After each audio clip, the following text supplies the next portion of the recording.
I really like our fancy opening. I just want to say that right now. I really do.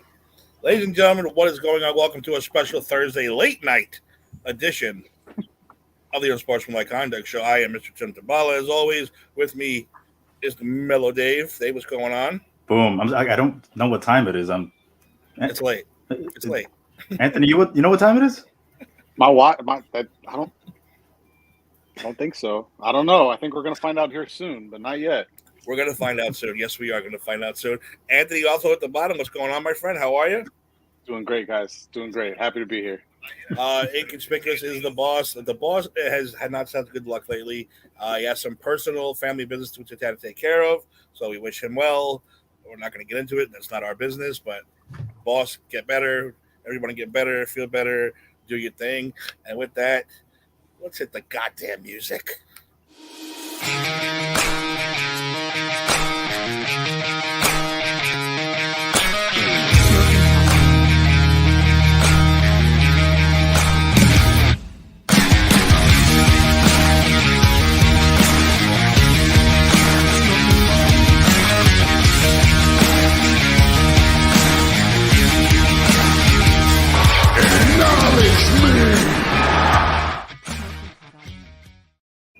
Yes, acknowledge us because I'm still sharing the show out here. I don't like the disrespect that the comeback player of the year is getting at the beginning of this show. During the show, I already know he's going to get disrespected by ESPN. I'm not liking this right now.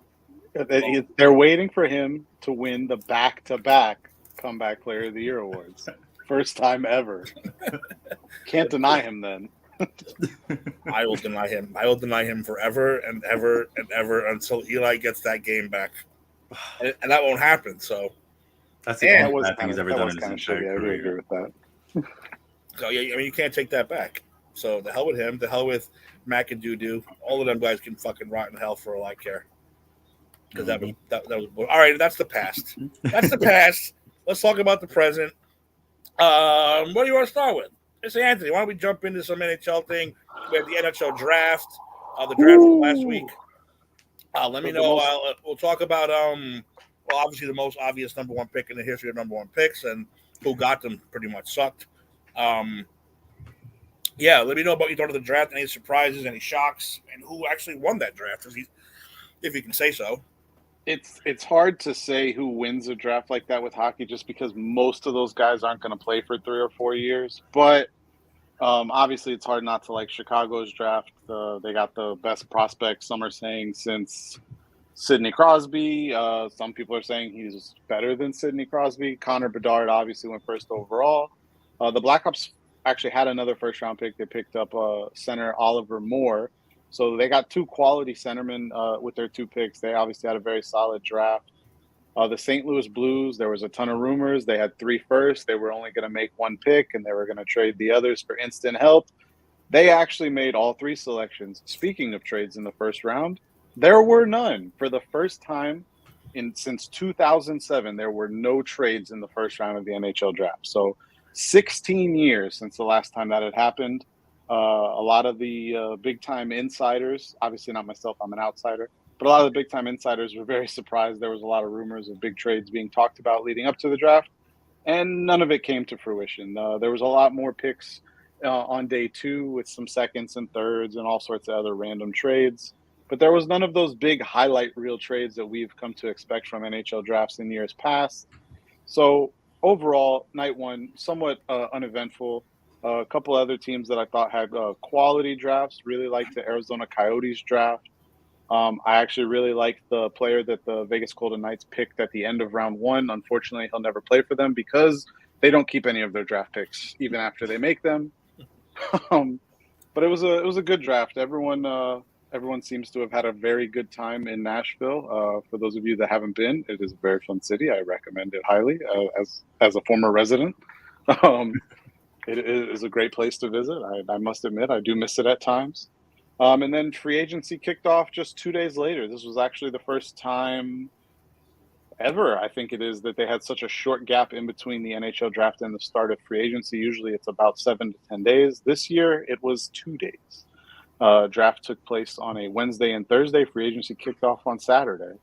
So just a brief little gap in between. And since free agency has started, NHL teams have handed out a total of $557.1 million Wow.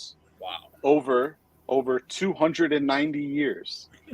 If you added up all the deals, that is the total numbers that we'd be looking at, which is funny because that's only about half of the Phoenix Suns payroll over the next 6 years. So that's pretty incredible.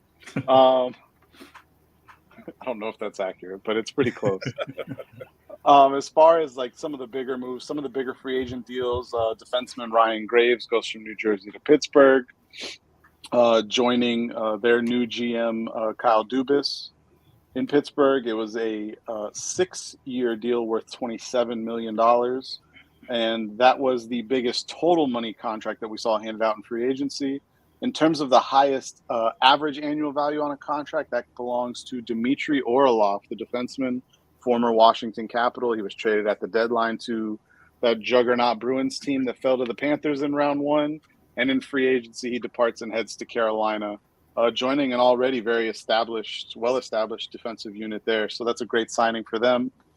Former Tampa Bay Lightning alternate captain Alex Killorn also leaves Tampa Bay. He heads to Anaheim on a 4-year deal totaling $25 million. About 6.25 is his AAV. There were a number of other trades and free agency signings. There's way too many to go over all of them.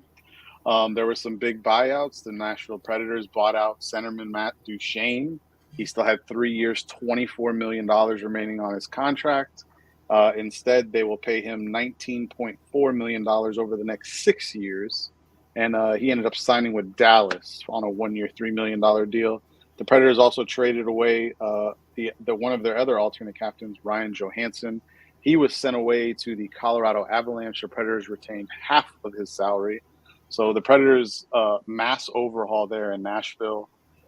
Barry Trotz, their new general manager, who took over for the only other general manager they've ever known, David Poile, who retired. The draft was actually his last day on the job. But Barry Trotz made comments about wanting to change the culture there. And it's kind of hard not to maybe agree with him, as Matt Duchene made some comments after he left Nashville about how it will be fun to go play in Dallas, where maybe he'll have a chance to win because he hasn't had a chance to do that in any of the other places he's played. And that's coming from a guy who was the second highest paid player on a team and who joined a team that was coming off of back-to-back seasons of going to the Stanley Cup and winning a President's Trophy. So maybe Barry Trotz was onto something there with the changing the culture, because that seems like a real loser mentality if you ask me, but that's just my opinion. The Maple Leafs lost Ryan O'Reilly and Luke Schenn to free agency. They also lost Noah Kari.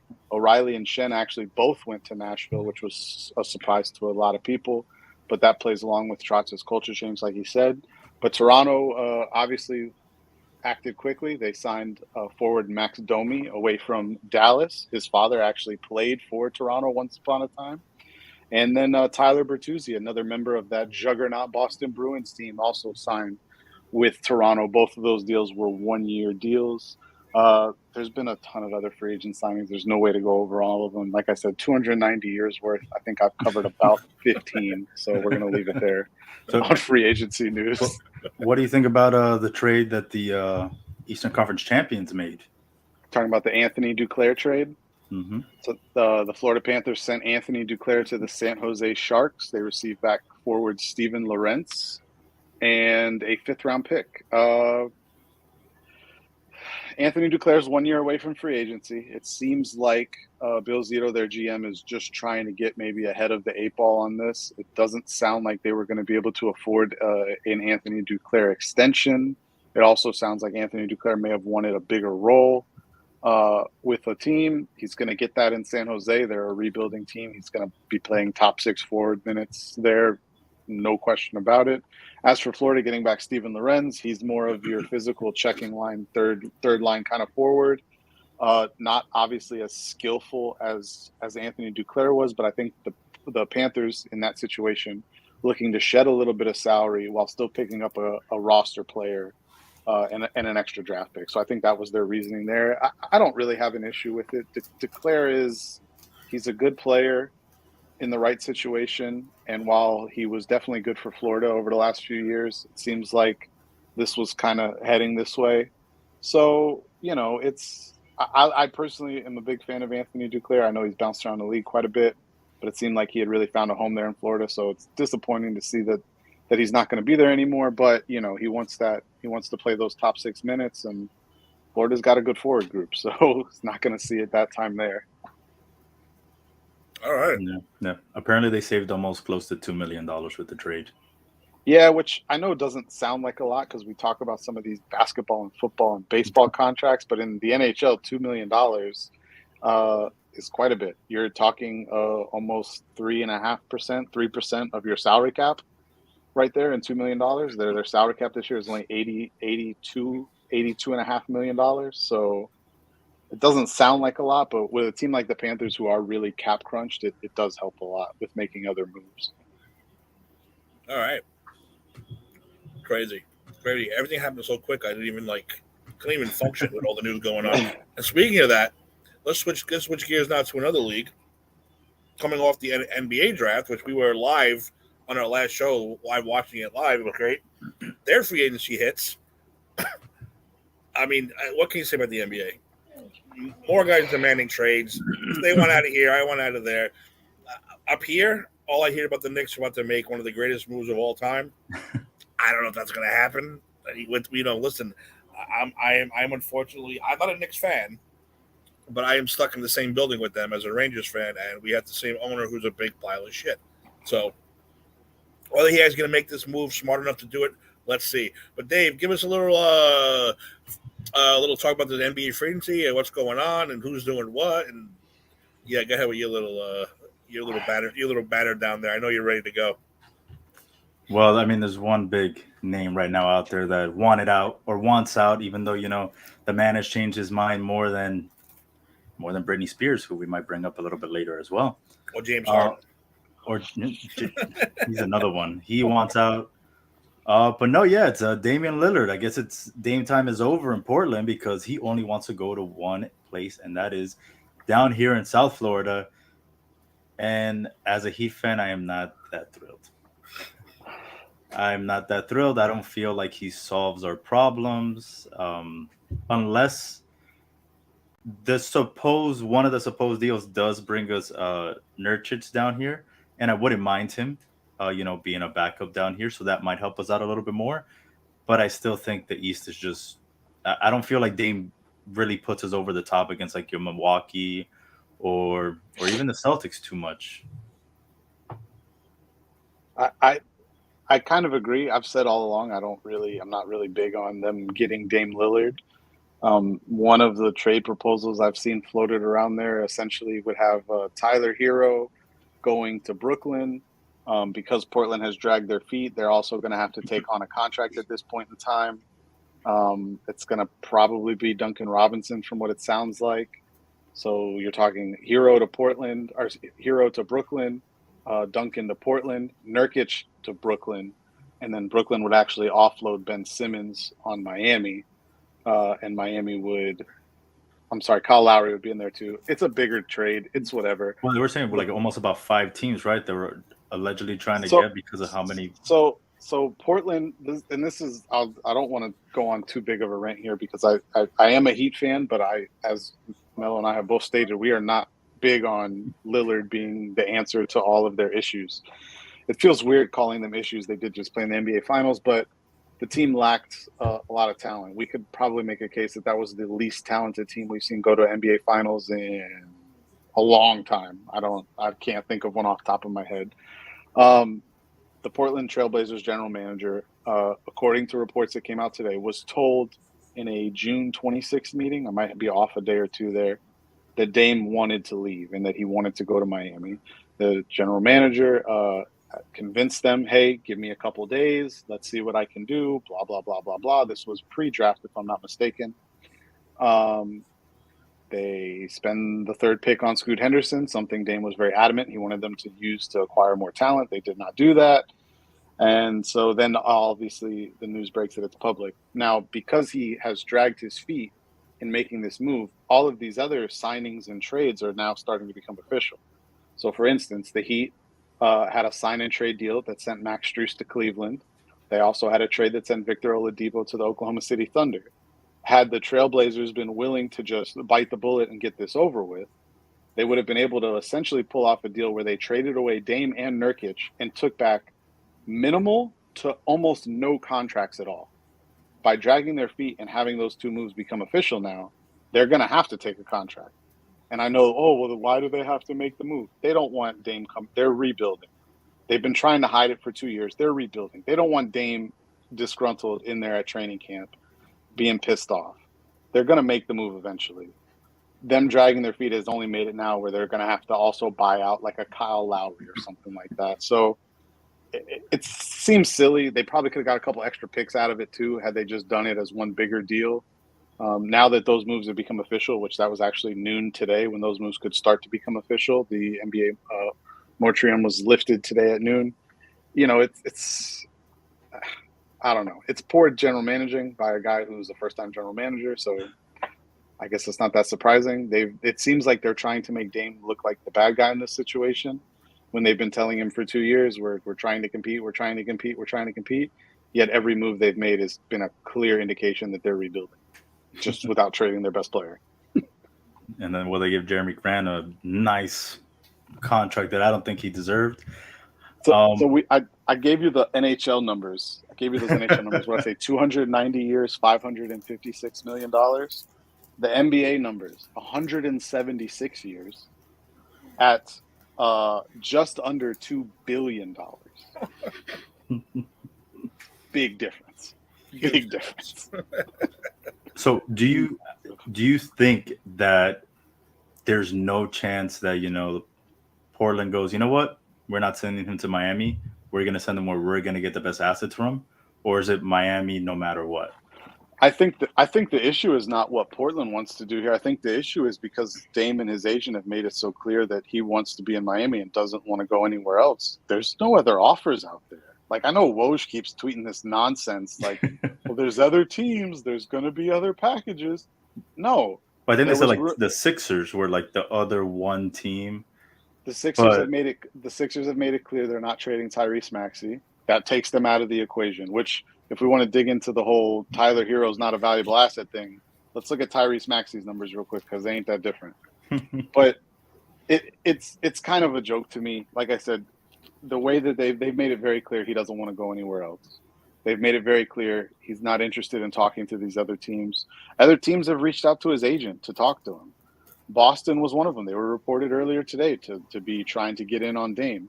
There was a report from Woj this morning that they were going to be preparing an offer or something along those lines. I don't think it was 2 hours later where there was 3 more reports saying Boston's moving on to other things. So But I think the biggest thing is that these teams don't want to take on a disgruntled player who's not going to be happy. But here's, like, I was thinking about this today. I was like, how disgruntled is he really going to be if he ends up in Boston? They're a championship caliber team right now. How is he going to be? Doesn't he want to win a championship? Like, that's where I'm like, how disgruntled is he going to be over there? You also have to think about it from Boston's standpoint, though. So it leaked out last year when Kevin Durant made his trade request known that Boston had contacted them and essentially had said, hey, outside of Tatum, we're willing to talk. Well, that already, right off the bat, Jaylen Brown's like, what the hell? You guys were just talking about wanting to extend me, and now you're talking about trading me? So I think that there's too many teams out there that don't even want the headache of it. So if you really think about it, some people have said, oh, make him hold out.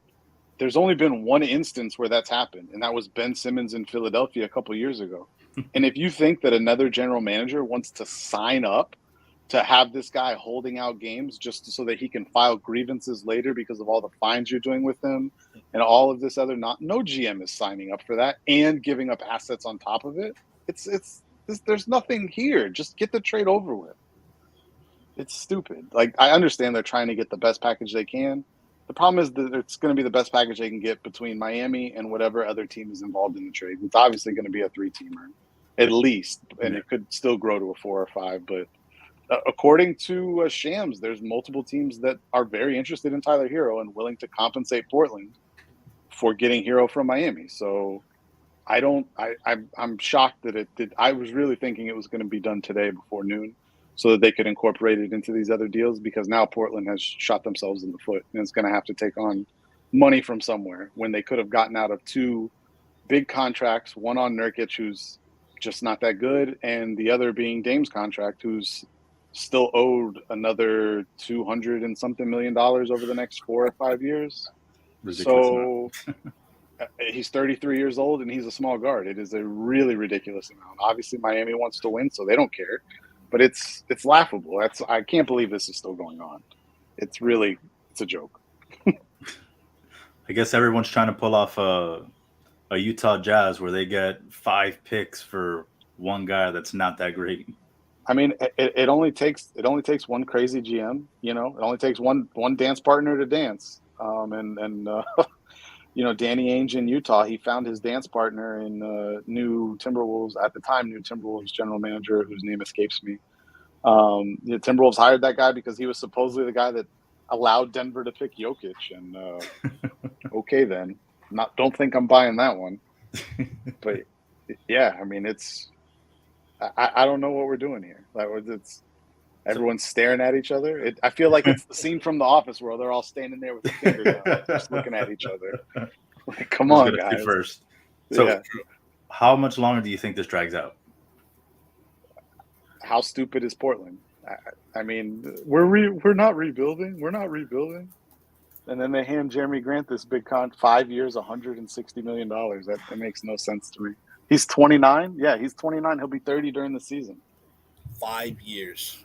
I guess they thought because that was supposedly Lillard's boy that he told him to come in, that they thought if we resign him, maybe, you know, he's going to want to stay. But no, he saw what happened last year. Lillard made it very clear to them. He wanted them to bring in more players. And honestly, he's given this team enough time. I heard Bill Simmons arguing that he's been on good teams. He's had teams that have finished top 8 in the league over his time there. What does that mean? Top 8? Oh, great. They were the 5th best team in the West. How awesome. Like, what are we talking about? They're not on the same level. They haven't been on the same level his entire time there as these other teams to compete. Like, there's no question. If he was going to compete with that Laker, the first year that AD was with LeBron, no. He was going to compete against those Warriors teams? Get out of here. Like, what are we talking about? The only teams you can probably think about is back when he was like a rookie, that he had Aldridge there, like at peak, but he still wasn't like Dame yet. But that was also later career Aldridge by that point. That wasn't the same LaMarcus from earlier in his career. That's why he was on the downturn. But he still was putting up good numbers, but it wasn't something that was just going to be able to carry you to a playoff win or even a Western Conference championship. Yeah, you're talking 9-10 years ago. I mean, so what is that? That's 2013. So you're right in the middle of the Heat run. That's also when the Spurs were still relevant, right before the Warriors got going. No, you're not. That was when the Thunder still had Harden, Westbrook, and Durant. Come on, what are we talking about? Like, this is laughable. They haven't surrounded him with talent. He's been there 11 years. He's given them plenty of time. Move on. Take what you can get and go. I don't. Dave, what other free agencies have we had that major impact, if anyone's actually had a major impact so far? Well, my next thing wasn't going to be free agency wise. It was something going to be like summer league / pop culture. Do it. And Oops. That is. What did she do? She didn't do nothing. So, if Timmy might not know, but Britney Spears was in Vegas, and the summer league for the NBA is always in Vegas. So, you know, we have Victor. I don't want to mess up his last name. Wembanyama, whatever. Victor W. He was out there walking through the casino. He was getting ready for, his first week and his first games. And Britney Spears sees him in the hotel. Then she goes to dinner, and then she sees him again in the hallway. She's like, "Oh, I wanted to go congratulate him. This guy that's like 87 feet tall." She was gonna go congratulate him. She touched him on the shoulder, and one of his security teams smacked Britney Spears in the face. So essentially, she really didn't do anything. I don't think she did anything wrong, but apparently they didn't want to they didn't want him talking to anybody because they didn't want to cause like a big commotion there. But it's still someone's gonna. So Britney Spears, Everyone should know who Britney Spears is. Tiny 5'5" Britney Spears deserves a smack in the face by a security guard. Really? And based on how big Wemby is, I would imagine his security detail are not small people. What in the draft? How tall was Wemby, by the way? 7'6". Yeah, they kayfaved him. Did you hear they kayfaved him? They cave. No, He's like 7'3", 7'4". He's not really as big I'm as pretty everyone sure said he he's was. 7'6". Yeah. I just read it. The official height that San Antonio put out was like 7'3.5", 7'4". I was like, did you just kayfabe their own fucking guy? I was like, what the hell's going on there? No, normally they're trying to make him taller. Yeah, they make him taller, but they kayfabed him down. I'm like, why are you kayfabing the guy down for? So, whatever. But the fact that little Britney Spears, how tall is Britney Spears? Seriously, 5'3". 5'3". She's what? Five A buck years. 15? If that. I mean, come on. Sure, we'll call it that. Let's not, assume her weight. I want to. Not polite to talk about. Yeah. Either way, it's Britney Spears. I don't know if she still does, but I know before she did have a Vegas residency. So it's not like, it's what if David Copperfield was to walk up to Wemby, is he getting smacked in the face too? What year is it? Where did that reference come from? I'm trying, all of our audience out there. I'm What's relating the to everyone there. The Marlins a new franchise again? What is this? He still has a show out there, right? At least Does what's he? his name? What's his name? The Mind Freak guy. What's that guy? Chris the Mind Freak? Angel. Let's say Chris Angel or whoever else is out Fine. there. Usher. If Usher were to walk up to Siegfried and Wemby, Roy, you want to name some older one? Wayne The Newton? Backstreet Boys are out there, right? They have a residency. I almost went Wayne Newton, but Does the Rat Pack still fancy the Tropicana? What is going on here? Hey, Wayne Newton's always there. He is. That's He true. is. He is Las Vegas. I think they'll have to guarantee change the name when he's gone. he's not getting hit in the face. But he's also got a security detail that would rival some small countries. So Yeah, he has an Elvis-like entourage following him around. So yeah, have you ever seen the videos of him walking around through hotels in Vegas? There's literally like 50 people with him. It's insane. he has an entourage. And they're again not small dudes. Those are No. big dudes who do not mess with. See, at least Elvis's entourage were his band. They all played. They were all musical guys who could play. They just protected him. He was smart. He was saving money. He's like, my security detail can also be my drummer. And Yeah, he was real smart. this is brilliant. He was ahead of his time. Until he started getting the death threats. Well, the death threats, which never really happened. But then he hired some real people and then he carried his own gun too. So, yeah, people weren't messing with the king. Oh man, Poor Bernie, NBA free they agency. deserve it. NBA free agency has been pretty wild though. There's been some of these contracts. I'm looking at them here. Well, before let me ask you a question real quick. I'm going to ask on behalf of the boss because up here, Knicks have 4,000 picks they can trade. This is This is where they're going to make their move. I mean, we got everyone from Paul George to Embiid to everyone's coming to the Knicks this year. So I'm going to ask both of you guys, what do you think is going to happen? Do you think the Knicks are going to make any substantial moves, trades, signings, anything whatsoever? I'll ask you both. Go for it. You want to go first? You want me to? I'm asking on behalf of the boss because he's not here, and I don't. Well, I think the only one that I would assume would be Obi Toppin, right? He got traded. He's still a free agent. Or no, yeah, he did get traded. I'm sorry. He got traded to the Pacers, but that was because he looked like he was talking mad crap in the back over there, and he wasn't a big fan of Thibodeau. Yeah, I mean, they only had one free agent so far who has signed with another team, and that was Derrick Rose. He signed with Memphis, going back to where he played college ball. More veteran leadership to try and get Ja's head out of his ass. Not a bad thing for Memphis. And they signed Dante DiVincenzo, continuing to reunite the Villanova team from 2017, 16, whatever year it was, with him, Jalen Brunson, and Josh Hart. So I don't think they're doing anything. They're in a holding pattern, which is probably where they should be. They shouldn't be wasting money on players that aren't literally moving them up a tier. And they shouldn't be trading assets for players that aren't moving them up a tier. Keep stockpiling and wait for that superstar to come available that wants to go there. Obviously, they have a ridiculous amount of picks, right? Don't they have like 17 I think it's something? I think it's 17 picks over the next 7 drafts, if I remember correctly. Something like that. And a bunch of them are number 1s and 2s, right? So hey, I think it's 11 firsts over that time period or something along those lines. It is quite a haul that they have, and it's interesting because I didn't even realize they had that many picks until I saw a report on it the other day. yeah, that's what But no, they're doing what they should be doing. The big rumor is that if Joel Embiid decides he doesn't want to play there anymore, or play in Philly anymore, that's who they're going to go get, and they're probably right. Leon Rose, I believe, is who running the Knicks now. Joel Embiid's former agent, who he has a very close relationship with. Yeah, I could see that happening. So they're not gonna move any assets until it's for the right player. It's weird to say this, but it does seem like for the first time in my lifetime that they actually have some real competent people running the team. I mean, honestly, and obviously I'm a Heat fan, but They had some good moves back in 2011, 12-ish. no. They traded for Melo when they could have just waited till the offseason and signed him outright and not traded their entire roster to get him. They might have actually competed had they not done that. And I don't think they were beating that big three. I'm just saying they traded literally all of their good young pieces and a bunch of draft picks, and that was the reason that Melo went to New York and never had a good team around him. Let me rephrase that, because they did have some good teams. Never had a good enough team around him. I will say that.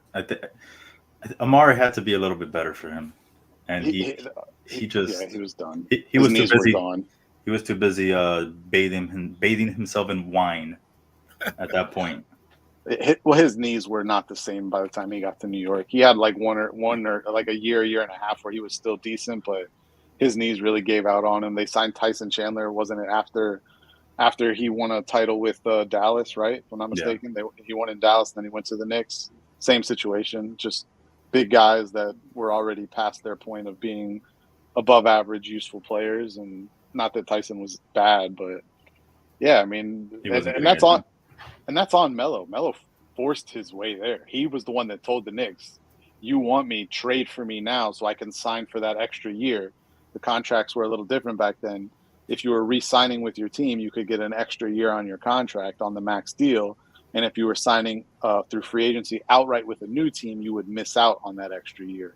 Poor decision-making on his part, because obviously also he was one of the only members of that Team USA team, of that 03 class, who when he signed that deal that offseason did not sign, I think it was a 3+1 or a 4+1, where it was a 4-year deal with a 5th-year player option. He actually signed an outright 5-year deal.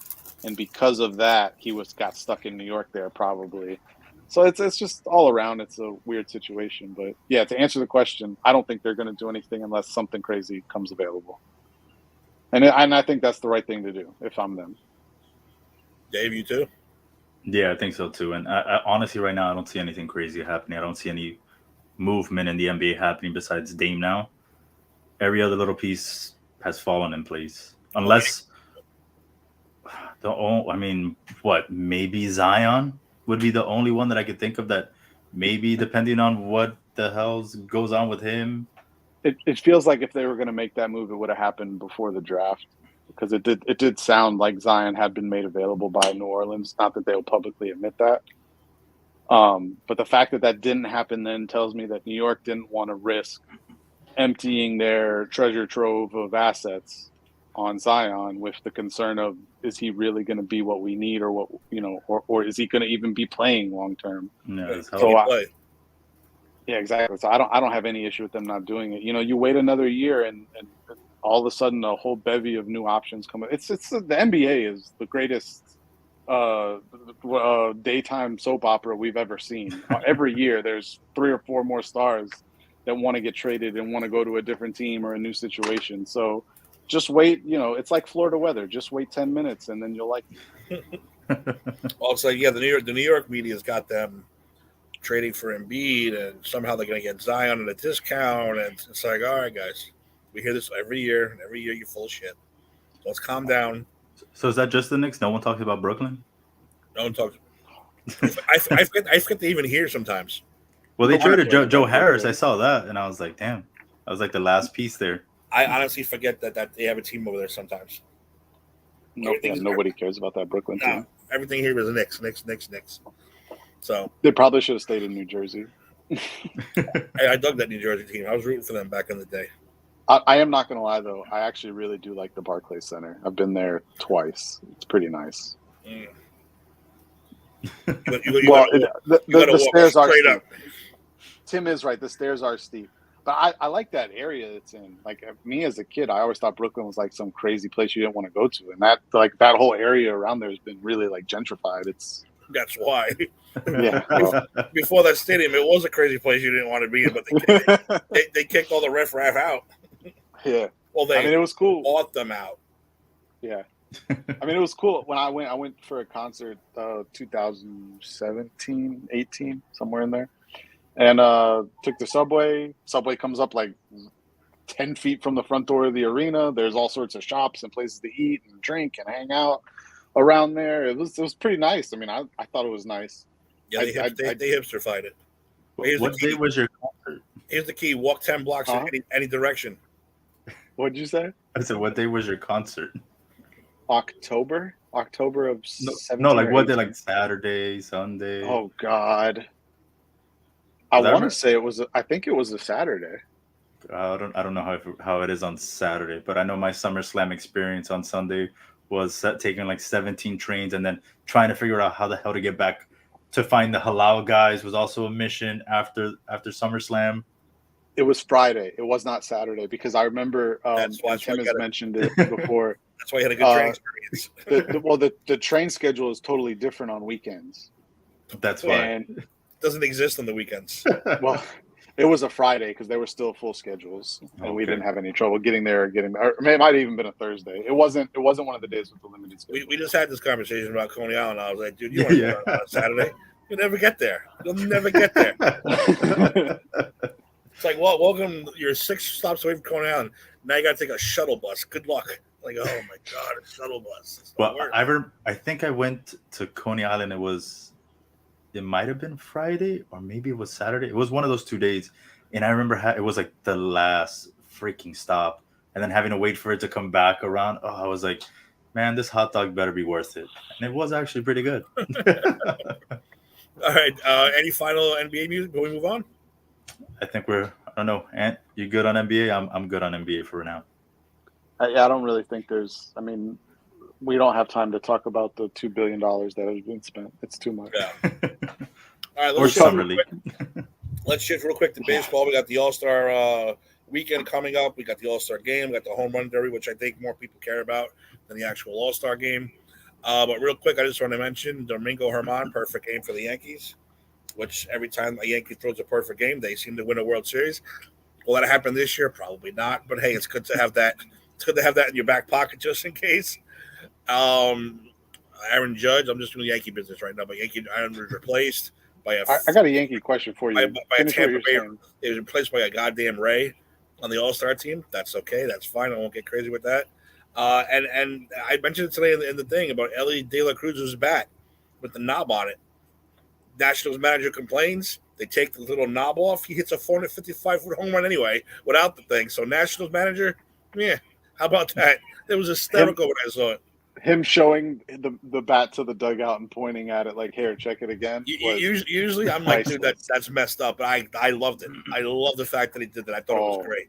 I have no problem. I have no problem with it. I'm so tired of hearing about those. Yeah, national manager was like, "Oh, I didn't appreciate that." Well, what do you think? You humiliated the guy in front of thousands of people. You humiliated him, and then he hit a 450-foot home run. Come on, 117 miles per hour off the bat. Yeah, I would have done a lot worse than that. I would have crotch chopped. That's the whole dugout. All the way past. What's the character from Major League who's always? Oh yeah, I know. No, you had no wobble, no Major League wobble right here. Yeah. Serrano, when Serrano did it. That's what you got to do. He should have ran down the first baseline like that. I used to love when Sam Cassell did that in the NBA. That used to kill me. Yeah. All right. So we got the All-Star game coming up. Wait. I got a Yankees question. Yankees question. So you guys haven't won a World Series since 2009, right? 14 years, and they've only been to one ALCS in that time frame, if I'm not mistaken. Yes. Isn't it one against Houston? Right? They went one of the years against Houston. Yeah, where we got. Was it 2? I thought it was so 2. Definitely. My question to you is, and I heard this question posed on a podcast the other day: are Brian Cashman and Hal Steinbrenner intentionally sabotaging the team to get back at George Steinbrenner being an asshole? No. I'm just asking. No. I don't follow them day to day like you do. That's why I'm asking. That makes no sense whatsoever. First of all, that's his father. He is now a millionaire because of his father. Why would he call him an asshole? It could be like a succession type thing, like the kids don't really like their dad, but he was their dad. So Brian Cashman would still be an accountant somewhere, punching numbers in a middle school somewhere, doing some shit if it wasn't for George Steinbrenner. And I'm not defending George Steinbrenner. I'm just saying because I think George Steinbrenner personally overrated because they didn't build their dynasty with him. They built the dynasty when he was out of baseball. So I don't care about that. But no, I think that's a ridiculous statement to make. They just talked about like some of the moves that they've made and that they've given Aaron Boone too long of a leash and things like that. Aaron Boone hasn't been there that long though, and he did. They 6 years, 7 years. A World Series. They should have. They got cheated. Yeah, no, they literally got cheated. And trust me, you're not going to hear me defend the Houston Astros at any point in any argument ever, because that's the scummiest thing I've ever heard. But yeah, no, just a question. I heard it posed. I figured I'd ask a Yankee fan, see how they felt. No, I don't think so. Do I think maybe time to move on from Cashman? Yes. Boone, I would say this is probably his last shot. And no, I don't think Hal would ever do that. Because he's still, if he was like, all right, Yankee players can now grow beards and mustaches, and they don't have to, look perfect. That might be a fuck you to dad. Let's add names to the back of the jerseys now. Yeah. The nickname. We're gonna put nicknames on there too. Man, that might be George's corpse would show up at the stadium if they did that. And so yeah, I think that would be a shot at them if they change something like that. But I'm actually amazed. I'm actually amazed that they've been able to keep the short hair, no facial hair policy this long. I figured that someone would have tried to start a movement to prevent that or something. But that's why every now and then you get the guy who grows a big thick mustache. Like, oh no, it's I'm hitting 300 when I have this mustache. Oh, okay, leave it then. That's all that mustache is. What's funny about that is I don't remember any good Yankee ever having a thick mustache, except for David Wells, who was above average. Thurman Munson. Well, that's a long time ago. and he had the fucking handlebar Hulk Hogan style. Oh no, he had it down like this. Yeah, he had it down. Well, they had Ruffin Odor that had the big ass beard before he got there, and then he had to completely shave it, and then he was just trash here. Yeah. Well, he was trash before they traded for him anyway, so it didn't matter. He wasn't that bad. He was decent. He was hitting like 205 when they traded for him. I said that's good nowadays. It's true. This was like 5 years ago. It wasn't good. I used to say Robinson Cano left just so he can grow a stupid beard. Remember when he left, once he grew it he didn't just have a beard. He had like that crazy Dominican guy, weird map. It was like a map around him. It's like, what are you doing, dude? That's why he left. He wanted to grow a stupid big beard. That was the map of the distance between Shea Stadium and Yankee Stadium. That's what that was. I was like, all right, you're an idiot. I don't want to bother with that guy. No, I'll disagree with that, though. I don't think that's the case whatsoever. But like I said, Cashman might be done. I could see that. They might want to move on from him. Boone, absolutely. I think this is it for him. And we'll see what happens. But on purpose, no. They said that they went on to say things like firing Girardi when they did was probably not the best idea, which I agree with. I wouldn't have fired Girardi. I wouldn't have either. I like Girardi a lot. He's a great coach. I know he rubs some players the wrong way, but you can't deny the results that he's gotten out of the teams he's coached. So, yep, I agree. All right, well, let's move on to the All-Star game. Like I said, it's coming up next week. Home run derby, much more people interested in that. But let's run through the starters real quick on both sides. Let me. Okay. I got it. You ready? Are you who? You want to do it? Oh no, I was changing the banner. Up to you. You have everybody. I got the home run derby lineup. Oh, okay. So wait, you want to do home run derby or MLB All-Star roster? Timmy threw me off there. Either one. I don't care. Either one. Either one. Start with the roster. Okay, so the roster's a lot longer. So here we go, fellas. So for the American League, the elected starters. Oh man, I'm gonna mess up some of these names. Jonah Heim from Texas, Yandy Diaz from Tampa Bay, Marcus Simeon from Texas has a lot of people. Josh Jung from Texas, Corey Seager from Texas. Mike Trout has a little asterisk. I'm assuming he's being replaced. He broke his hamate bone in his hand. He's not playing. Nice. Randy Arozarena from Tampa Bay, Aaron Judge from the Yankees, and Shohei Ohtani from the Angels is the DH. And Judge is gone too. Okay, Judge yeah. isn't playing yet. And now Shohei's hurt now too. So then the reserves for the American League are I'm not forget teams. Salvador Perez, Adley Rutschman, Vladimir Guerrero Jr., Whit Merrifield, Bo Bichette, Jose Ramirez, Wander Franco. Damn, Wander Franco. Good for him. You don't remember Bo's dad? Bo Bichette. Dante Bichette. The way you pronounce it was like he was like a Latin player. He's definitely not. Sorry, it just happens, you know. It's all right. It's all right. Hispanic over here, like if I say Jose Ramirez, Wander Franco. Jose probably appreciates it that you pronounce his name correctly, and we don't. So, Luis Robert Jr., Austin Hayes, Yordan Alvarez, Adolis Garcia, Kyle Tucker, Julio Rodriguez, and Brent Rooker. And considering Judge, Ohtani, Trout, all these guys aren't playing, I don't care. I just don't care. Wait, Ohtani doesn't have a little asterisk though. He got hurt today though, or yesterday. I think it was yesterday. He just got hurt. They're gonna pull him. There's no way they're gonna let him play. No way. So he made it as a pitcher and DH. So does he get 2 All-Stars for one? Yeah, he gets 2 patches on his shirt. he's gonna get 2 salaries next year. That's for sure. Yes, he is. I'm saying like he made it. Look, he's here. Shohei Ohtani, Garrett Cole, Luis Castillo, Sonny Gray, Nathan Eovaldi, Kevin Gossman, Shane oh my god, these names. McCallahan, Framber Valdez, Michael Lorenzen, and George Kirby are the starting pitchers. Relievers, McCallahan is hurt too, actually. yeah, he has a little asterisk, which is why they added George Kirby. Then relievers, they have Kenley Jensen, Emmanuel Claes, Felix Bautista, and Yennier Cano for the relievers. Boring. No one. Does anyone watch the All-Star game? I watched the Home Run Derby, and I might watch the Celebrity Softball game, but that's about it. I remember watching it when it actually meant something, that whoever won would get home field advantage in the World Series. But now, doesn't it still mean that? No, they took it off. Oh, they took it away finally? It's just for shits and giggles now. And now there's rules, like you can only pitch a certain amount of innings. You have to add extra pitchers. You can only, everything is not protecting the players again. The stuff that they did anyway. They never let nobody hang in there. You guys said that they took off the rule, right? Where not every team has to send somebody? I thought they did. I was pretty sure they did. No, they didn't. I thought they didn't mean. I thought they just let us send like a... Let's see. What is this team that's really bad? Does Oakland have any All-Stars?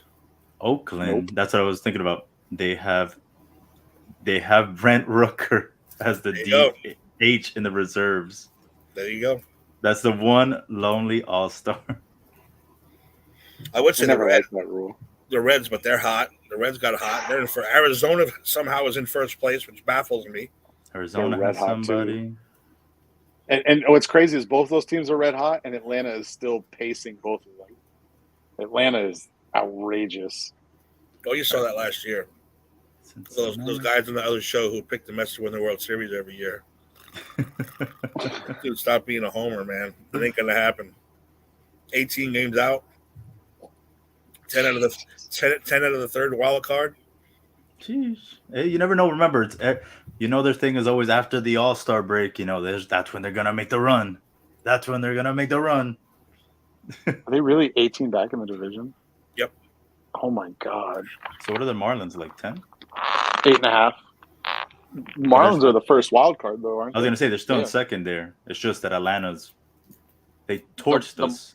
The Marlins have the second best record in the National League, behind only the Braves. And how far are they behind the Braves? 8.5 Eight. games. That's ridiculous. That's to show you how good the Braves are. It is ridiculous. They have scored 116 less runs than the Braves. I'm not gonna say who. I'm not gonna say who, but somebody picked the Braves to win the World Series this year. This guy. And they're looking really good right now. Golly. Oh, real quick, can I go to wrestling real quick for 1 second? Of I just want course. to say, Dave, have you seen MJF's T-shirts? The what is that? I'm better than you, baby. Yeah, he says, "Oh no, it's like a team shirt, but you know it's not. It's supposed to. I'm better than you, baby." And also has the Punk one.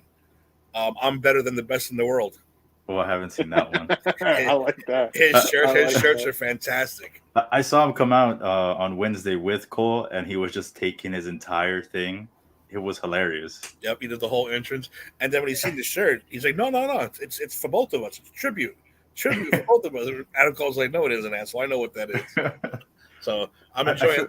They might end up winning that tournament. I think they are. Just out of the sheer fun of it, they're going to win that tournament together. Because having them two together is hysterical. Is he the best man doing it right now? Yes. I've asked this before. Yes. Without He's so a doubt. much fun to watch. He's Without so a much doubt. fun to watch. I mean, 24/7. I just want to watch him. Like, I literally just want to watch him in everyday life. I want to watch him go get gas. I really tried to watch AEW, and like, unless he was wrestling, I really just couldn't do it. Like, I was like, this is not it for me.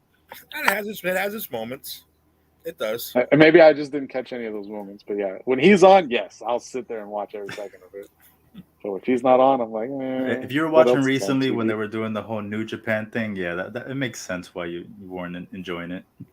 Mm-hmm. Some of that stuff I just don't like. What was it? Is John Moxley or Dean Ambrose or whatever the fuck name he goes by now? Okay, is he yeah, still with them? Yes, yeah. He is, and you just can't watch his matches unless you want to watch just I don't even pure violence. It's stupid. I saw him get like little like things stuck in his head the other day. Like, what is the point of this? He has to bleed. It's in his contract. What the fuck year is it? I'm gonna ask this question again. Are we in a time machine? What's going on? You have to bleed. He can say we always joke around. He comes out from the locker room bleeding. Why? I don't know. Just bleeding. No reason. Got to bleed. Just what he does. He's bored. It's one of those things that we joked about it last on Saturday. We're like, you can put money on John Moxley bleeding and will win probably 99.9% of the time. DraftKings has will John Moxley bleed? Yes. Bet the all house. the money, betting everything. Well, I know we diverged here. One of the times that I went to go watch it at Regal, I think it was like the second one where he fought Hangman Page, that he digs the knife into Page. Like watching that on like whatever 80-foot screen at the movies was, I had to cringe because I was like, oh, like come on, man, like that's just enough. There's no reason for that. These guys do enough physical things and risk their bodies that I just don't see the point of stuff like that. I don't see what value it adds to it. Like, it's pointless to me. I don't get it. That's just me. People like it, whatever. It's not me. No, I don't like it either. I think adding color to a match, it plays into the story. But just doing all the time just desensitizes you, and you're just like, okay, I don't care. Oh, he's gonna bleed. But see, like I remember before because WWEF, I think it was WWF at the time, they went kind of crazy with it there for a while too, where like every match you watch, like someone was busted open. But like it used to be like, oh, he got busted open, like that was like the big thing, like oh my god. But it happened once in a while, and then it started happening more and more and more, and then it was just like, again, hey, look. And then it got to the point where guys weren't even good at it because they were sitting there doing it themselves, and if you could see them do it. Well, that's AEW. AEW, their cameramen are like, oh, let's go catch that guy blading because it's awesome. Yeah, that's exactly what it feels like. Stupid, and they catch him every week. You catch somebody going like this. Especially Moxley. Moxley's not doesn't know how to hide that at all. He's just like there in the corner. He's like, hold that, ref. Thanks. It's like, dude, really? I don't want to lose this. I'm gonna need it for next week. I like this razor. Hold that one for me. It's like, oh my god, really? Could you clean that for me? No hepatitis over here. Put that in some of that blue shit that the barber has. I need that for next week. Thanks. Just drop it in. They're gonna put one of those next to the ring. Drop the barber salting. That's them running out of money. They're gonna do that. They use the same blade over and over again. Oh my god! I just don't get it. I saw that clip the other day, and I'm like, oh wow, this is stupid. Remember when Linda started running for office and they had to clean themselves up, they went PG. Vince used to get pissed if there was a drop of blood, get mad. I don't understand, carry yourselves out there, son of a bitch. It's like, you can't have no blood. It's like, really? 5 years before that, you were fucking gashing each other open with chairs and tacks and But all bra kinds and panty matches. yeah. what? There was more than that. Wasn't it even at WrestleMania? Finn Balor took the ladder off the head, Mhm. and for like 5 minutes they wouldn't show his face because Yep. they were trying so hard to keep the blood off the air. Yeah. Well, that was a huge. Well, that was a gash. huge. That was a huge gash. So that Yeah, was well, like like blood. That was like a. 12 staples or 13 staples, something ridiculous. That's because they Did you stabled watch it at it? ringside, though. They stabled it at ringside. That's Yeah, why they did weren't it showing it. in the middle of the match. Yeah, Yeah, they And then cleaned he it, they went back and stapled it, and finished. he went back and finished. So it's like it became. Do you think they threw the black paint back over the staples so you couldn't see him? Hang on, paint job. Here we go. All right. All right. Let's get back. Let's get back to baseball. The home run derby. Again, the only part of the All-Star Weekend that I really enjoy, other than the celebrity softball too. Who are our participants this year? No, So Irish this year, Judge? Don't care. we have 8 participants. Mets fans will be disappointed to hear Pete Alonso is in it again. But they are seeded in a 1 through 8 style. So I'm just going to give you the matchups: the 1v8, 2, 2, 7, 3, 4, 3, 6, 4, 5. So the 1-8 is Luis Robert Jr. is the 1 seed. He will face off against Adley Rutschman. Then you have Pete Alonso, the 2 seed, facing off against the phenom Julio Rodriguez. Mookie Betts, which was a very surprising name to me, as the 3 seed, facing off against Vladimir Guerrero Jr., the 6 seed. And then the 4-5 matchup is Adolis Garcia versus Randy. I'll never say his name right. Azarina. A Rosarina. A Rosarina, sure. A Rosarina. I'm sure I said that terribly wrong, but No, you're good on that one. he's a phenomenal player. I know exactly who he is. I just can't say his name. Who are we predicting then? You know what's funny? You remember the year Cano won it? And Cano won it because he just had one of those swings that didn't take up like a ton of energy and was like easy to replicate and it just kind of fit for the home run derby. I could see Mookie Betts having a swing like that. Just saying. I don't know that I think he'll win, but he's got a very smooth swing. It's not very violent. Doesn't feel like he's like going to exhaust himself out very quickly with that kind of swing. He was also on steroids, but okay. Mookie Betts? Oh, Cano. I was like, Mookie Betts is not on. You seen him? He's this tall. Weighs like 110 pounds. But I feel like he's going up against Vlad, and I feel like that would be a tougher matchup for him. I'm actually going to go with Vlad. I'm going to go with Vlad to win it. I think whoever wins that side wins it. If it's Alonso, Rodriguez, Betts, or Vlad, I think they end up winning the home run derby. That sounds. If I had to pick a half of the bracket, that would definitely be the half I would take. if Alonso wins, the Mets think they're going to win, like magically win. Well, didn't he fall? Yeah, his swing is back. Did the home run derby? Yeah, he did one year. Yeah. So what? Big deal. Maybe we'll call the home run.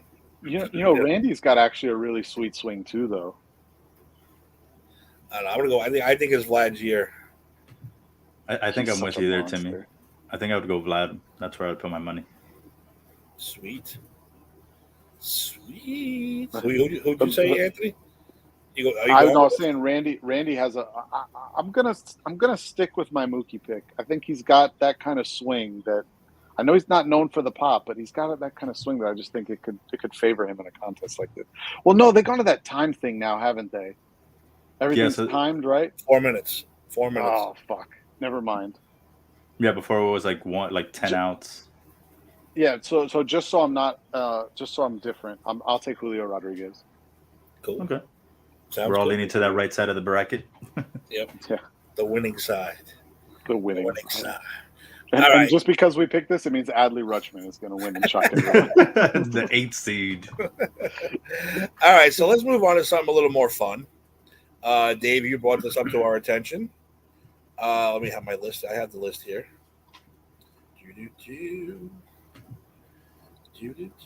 We have the list of the celebrity people. Oh, I know the celebrity people. You want to do the celebrity people? Go ahead. I'll get the ESPYs ready. Yes. Oh, okay. I thought it was. The a game celebrity will thing. actually be watching All-Star Weekend. Go for the celebrity one. All right. And So I got the ESPYs ready. the full well, it says the full roster will be revealed early July, but I have, I guess, most of the people that we know. So we have Adam Devine. He's an actor, comedian. Joel McHale, Perfect. actor, comedian. Yep. Good start. Skylar Aston, actor, singer. 2 pitch perfect, guys. All right. Chloe Kim, Olympic gold medalist. Cool. Jojo Siwa, social media sensation and recording artist, and I just know her from Dancing with the Stars. Yandel, who is a reggaeton artist. Just one name. That's how you know they're famous. Rodrigo, a Real Madrid soccer player. Another one-namer. This is impressive. Christian Nodal, he's a Mexican singer/songwriter. Nati Natasha, she's also a reggaeton artist. We have. You all those people go to Seattle? I'm shocked. They're probably, This sounds like a Miami team, not a Seattle team. Seattle, not known for its Latin population. Is that what you're saying? A lot more grunge and a lot less Latin players. So yeah. Well, they keep getting better. So then we have also WWE superstar and 2-time world champion Mike the Miz Mizanin. Who loves playing that game. He's there every year. But he's awesome, so he can do whatever he wants. He can. Then we have someone called Blessed. They're a Colombian reggaeton artist. I don't know who they are. It's a one-namer. It's got to be good. Yep. Then we have JP Sachs, artist and songwriter. Then we have NBA All-Star Donovan Mitchell. I don't know why he's going to Seattle, but good for Doesn't him. make any sense, but hey, that's cool. Then we have another NBA All-Star, Zach LaVine. Whoa. Also don't know why he's out there. We have also Jenny Finch, Olympic gold medalist. Now we're talking. Natasha Watley, Olympic gold medalist. And then we have a couple of former MLB players. We have Felix Hernandez. That makes sense. The King. King Felix. Yes. We have Mike Cameron. Makes sense. 4 home runs in one game. Adam Jones. Oh my God! Bringing back the Mariners' all-time team here. This is incredible. And, Is Jay Buhner next? And Ryan Howard. All right. Ryan Howard. Wait a minute. From the Office? No Griffey, no Buhner, no Edgar Martinez. What's going on here? Yeah. I can't. Are none of them involved in any of the festivities? It feels like such a missed opportunity to have an All-Star game in Seattle and not have Jay Buhner, Ken Griffey, Randy Johnson, Edgar Martinez. They'll probably none of have them? something to do with something. Who was the other outfielder with Griffey and Buhner? I always forget. Exactly. I can't remember it either. Oh, we also got Brett Boone. That's a one person. Another Mariner. Okay. Another Mariner. So that's it. That's everyone that's been listed. I don't know. So far, Jenny Finch is my all-star. She is an all-star. Her and the Miz. I'll just go watch for her. Are we going to make our picks for Celebrity All-Star Game MVP as well? I'm going with the Miz. No, I'm going to go with Jenny Finch. She strikes everybody out. Jenny Finch. I was going to pick the Miz too. They won't give it to like Ryan Howard just randomly. What, Ryan Howard? Like the one person is not a Mariner. From The Office. All Wow. right. Now we can get to the fun stuff. None of us are going to watch. I'll get to the fun stuff. Yeah, exactly. The ESPYs are on their way. The ESPY Awards are coming out. We have a list of all the nominees for all the categories, and we're going to make our picks. To hell with the ESPYs and their 4-hour program of nonsense, or I don't know, it gets a little worshipy in my eyes. We're doing the PCPs. Yeah, exactly. And we're going to start with the best and go backwards. I'm not going to start with the bad categories. We're going to start with the good ones right off the bat. So here we go. Here's our ESPY Awards, the PCPs, like you said. First of all, we have the best athlete in men's sports. We have Nikola Jokic, of course, Aaron Judge, Patrick Mahomes, and Lionel Messi. Remember, this is all based on last year. Technically this year too, because Mahomes is there. Wait, is it the 2020? So okay, so it does run through the Super Bowl. That was my question. Yeah, it does. So we got Jokic, Judge, Mahomes, and Messi. Men's sports best athlete. They didn't nominate Jose Altuve? No, for shortest pile of shit, maybe. Every time I play the show and he comes up, I drill him right in his face. Every time. I'm not joking. Every time. So he's getting drilled at least 3 to 4 times per game. I have to have a pitcher warmed up because I'm going to get thrown out of the game. I drill him every single. His average against me is 0. But his on base percentage is 1,000. But hey, I'll go for it. I'll strike the next guy out, no problem. But I drill him every time. That's how you show how much I love him. In the face. All right, so out of those guys, Jokic, Judge, Mahomes, and Messi, Dave, your male athlete of the year. I feel like I know where it's gonna go, but my vote would unfortunately be for Lionel Messi. Messi. He had 2 goals in the finals and World Cup. He's basically cemented himself as the GOAT. The soccer player ever. And a penalty, not a penalty kick. He had the overtime, whatever the hell they call it, right? The penalty kicks. Penalty kicks, yeah. All right. He came in clutch for them. You see where you're going. Anthony, who you liking for the men athlete of the year? I think Patrick Mahomes is going to win, but I was actually going to pick Messi too, honestly. That's what I thought. I thought Mahomes was going to end up winning, but my vote, if I'm a logical fan and not trying to be biased, ESPN, my vote is going to Messi. Absolutely.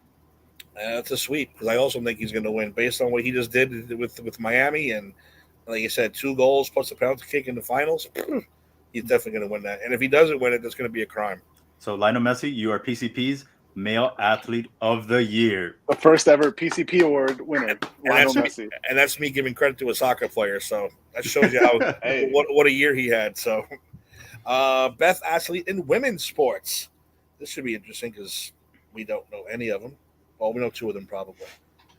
We have Michaela Schifrin for skiing. Sophia Smith, Portland Thorns. Ija Swiatek for tennis. And Aja Wilson for the Las Vegas Aces. So this is just a roll of the dice, people, because I don't know any of them. Go ahead, Dave. No, I went first last time, Anthony. You could go ahead and start us off. Kick us off here. I think we're going to keep the rotation going. Wait. Are the Portland Thorns and the Vegas Aces of WNBA? Vegas Aces. I know the Vegas Aces are. Yeah. All right. So look, she's out. They're not winning. She's not winning an award. No, Portland Thorns is a soccer team.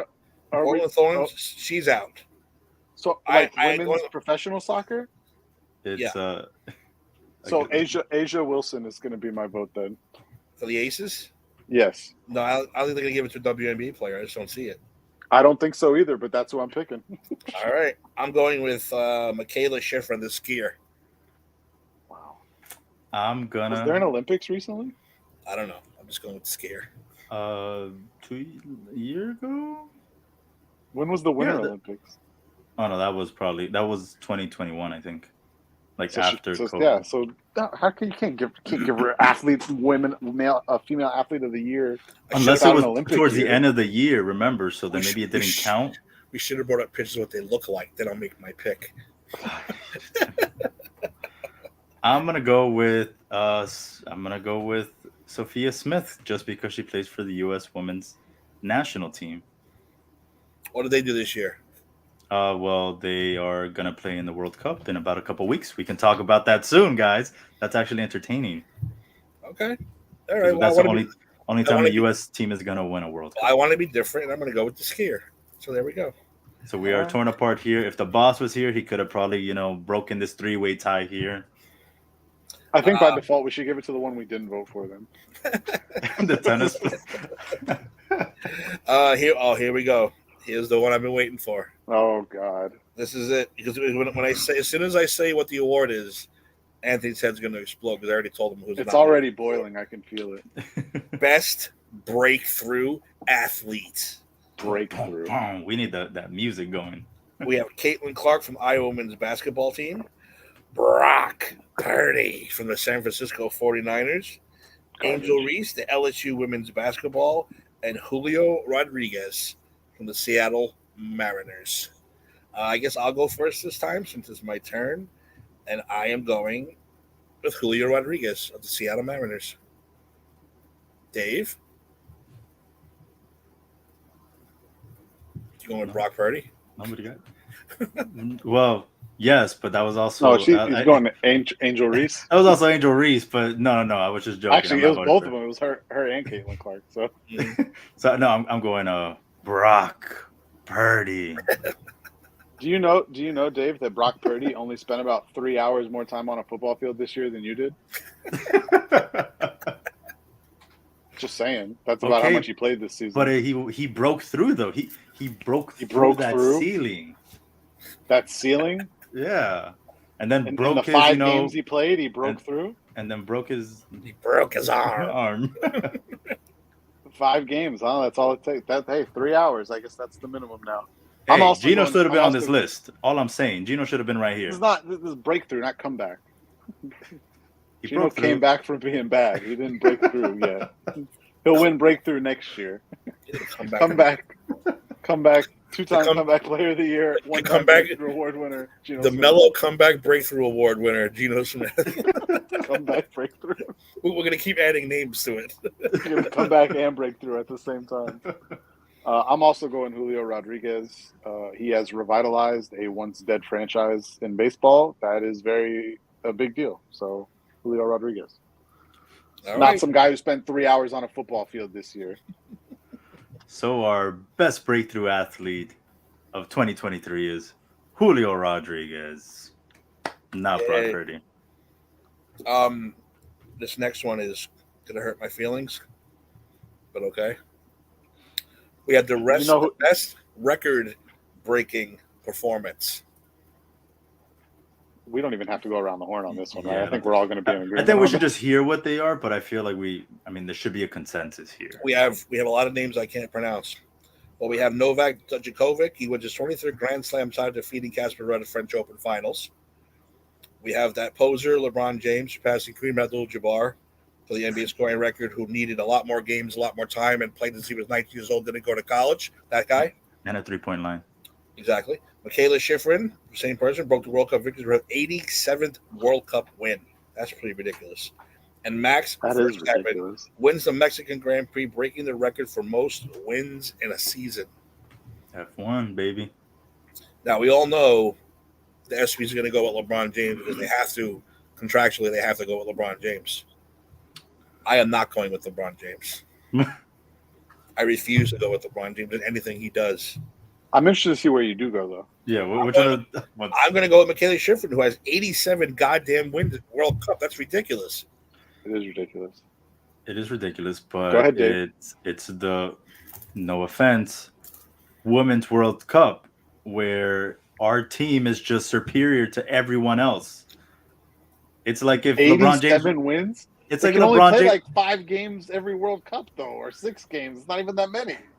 It's like if LeBron James went to go play in the D1, the G League. I'm sorry. Like it's just he'd still flop. Bastard. I am going with the king, LeBron James. It's a record no one thought that was going to get beat for years. So just so we do give this award out, I too am going to go LeBron James on here. But we do need to mention that Novak Djokovic, 23 Grand Slam titles in tennis. I know it's tennis, but like that's a lot. That's a lot. Oh, absolutely. It's impressive. And that dates back to the 1800s too. It's like a long time that, Well, he's beating Rafael Nadal, who's, in my opinion, was the greatest tennis player ever. So. Whoa, over Federer? You heard me. I don't think I did. I don't see his name on the list for most Grand Slam titles that are ever before Novak Djokovic broke his record. That's weird. Was he not there? Did he not have he didn't have the record? Oh, okay. A tennis argument on PCP. Welcome, ladies and gentlemen. It's 11-13. That's why. 11-15. That's why. Next category: Best Championship Performance. Leon Edwards from the UFC defeats Kamaru Usman by 5th round KO to win the welterweight title. Nikola Jokic, of course, Denver Nuggets, 2023 NBA Finals MVP. Lionel Messi, who we already talked about, World Cup final, 2 goals, penalty shootout, all that good stuff. And Rose Zhang, I'm not even going to say it. She's a golf player. Let's just fucking not even count. She won in a 2-hole sudden death playoff. She's a Chinese female golf player. That's more impressive than any of those other 3? I'm just stating how impressive that feat was. I'll answer the question for you. It's not. Hey, golf is hard, boys. Come on now. Oh, we have to admit that. It isn't. Oh, golf it's very hard. Golf is what real athletes do on the weekend. That's just what they do. I love that answer. It's true. You can't. A football player, a baseball player, and a basketball can all play golf together on the weekend. You're not going to get 3 golfers to go play fucking football on a Sunday. That shit ain't happening. They'll die. They'll die. Do you want me to start this one off? Go for it. You start it off because this Rose chick is done. First ever PCPs, and we have a 2-time winner already. His name is Lionel Messi. I'm gonna go with it too. I know, but Davey's going with it also. Same here. Clean sweep for best championship performance. Absolutely. Lionel Messi. Fuck, 2 soccers, man, for me. It's Bro, crazy. 2 goals in the final. I mean, if they don't win that game, this award is easily going to Mbappe, who had a hat trick. But oh yeah, because his name would have replaced. Yeah, it would have been replaced on these 2 offers. We'd have been saying like, "Oh, Mbappe wins these 2 awards." Absolutely, not even going to dispute that. But he didn't. So, all right. Next up, we have the Dave Mello Best Comeback Athlete of the Year award. He's not even nominated. He's not even nominated. Ridiculous. We all know. But some bum cheater is. Yeah, we got John Jones, guilty of absolutely everything in the UFC. He's nominated. Jamal Murray of the Denver Nuggets, Alyssa Thomas of the Connecticut Sun, and Justin Verlander of the Mets. I don't know what's he coming back from. A good team. A 25 Tommy John surgery. A 25-win season. Where's he coming back from? He didn't have Tommy John last year? And since 2021. He missed that whole season. Yeah, 2020 Tommy John missed all of 21. Came back in 22. It doesn't matter. Again, here we're gonna make this easy. None of us are voting for Justin Verlander. Absolutely. I think we can all confidently say that. I would rather vote for Alyssa Thompson, who only played 6 games because she tore her Achilles and then came back.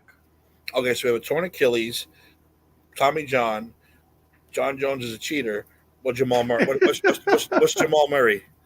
He tore his ACL. You're not voting for John Jones either? Damn. Well, the only reason I'd vote for him is because he's from right where Eric lives. That's the only reason I'd vote for him. He's upstate where we all used to hang out, used to live. I thought his dirty tests were from like non-performance stuff though. Yeah, he was doing cocaine. I didn't think it was. Yeah, I thought it was like crack and coke and marijuana. I didn't think it was. Okay, see, here's my thing. No, but it's not performance enhancing. Guys, read what his comeback thing is.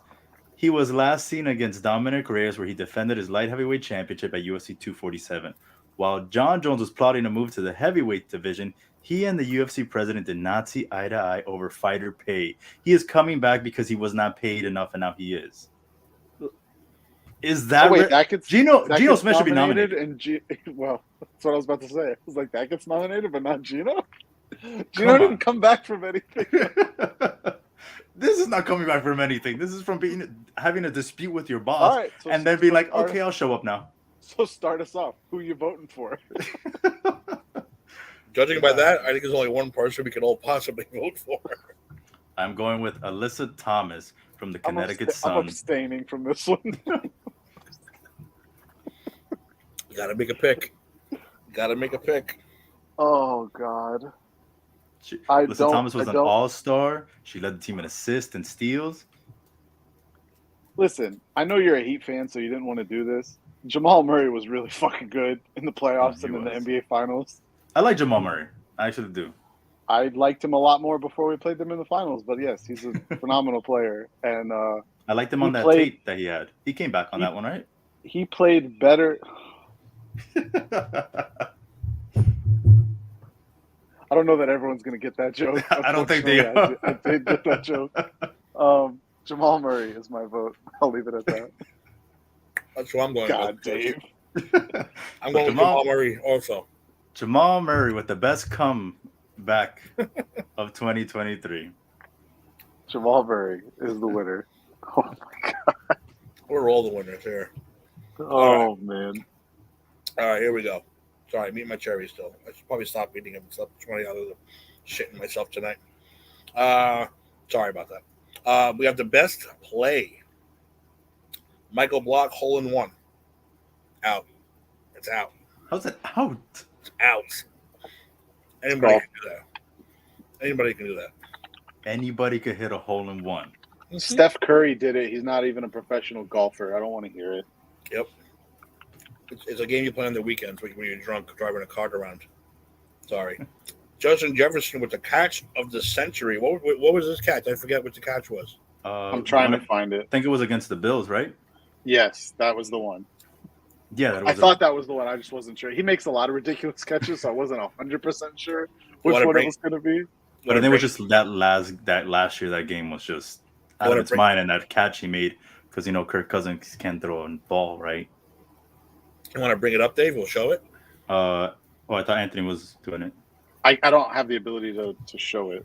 Okay, we need to get this man some access here. But I will bring it up. You can go ahead and say the other. Here, I'm sending it to you now. It's in the messenger chat. All right, so we have Ali Lemos with the perfect corner to tie the national championship game in the NCAA. And then we have Trinity Thomas, perfect 10, tying the all-time NCAA record. NCAA, whatever that means. NCAA? Well, you look them all up if you want. Even okay, even Michael Block's hole in one. You're right. You know what? I think that'd be a lot. That'd be fair. Are we really gonna look them all up? Wow. Hey, maybe I'll like the hole in one. I'll change my mind. Hey, all right. So let's see. It's a hole in one. How many? We've all seen it. They hit the ball in the air, it goes really far, and then it fell in the hole. And then it fell in the hole. It's impressive. Yeah, but you know what my problem with the hole in one is? There's not one person alive who's ever done it on purpose. Not one. They're trying to. Not one person has ever done that on purpose. I don't care. I like that logic. I'm on board with Tim on that one. Right, he's no longer nominated. It's 5 par. The guy hits the ball 500 yards. He did it on purpose. No way. All right, let's see Justin Jefferson's. Minutes left in a 4-point game. I want you to watch.